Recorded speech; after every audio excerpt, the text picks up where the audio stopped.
I work for an amazing company that is trying to revolutionize healthcare.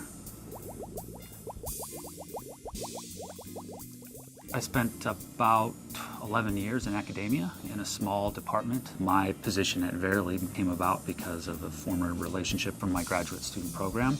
My role at Verily, I'm a senior hardware engineer. The project that I work on at Verily is developing two different smart contact lens devices. One is a glucose sensing contact lens. This would obviously be for helping people manage diabetes. And another is an accommodating contact lens to help people with presbyopia. The accommodating contact lens would sense where people are gazing and adjust the focal plane accordingly. For our devices, we're getting down into pushing the limits of machinability, and so you can design something that might have features that are microns or submicron dimension, but I can draw things all day.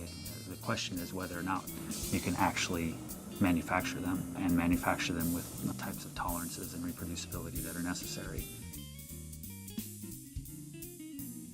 I build and prototype devices, measuring their functionality, also trying to stress test for failures, analyzing that data, training technicians through the various processes that I develop, so that once those get locked into a more fixed process for prototype building, we have more hands building prototype devices for analysis.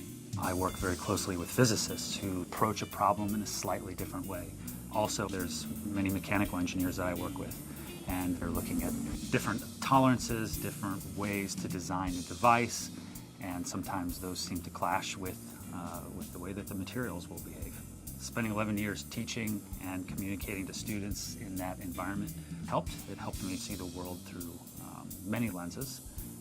Also, just being open to give and receive constructive criticism and be willing to admit failure when it happens, because it does happen quite a lot.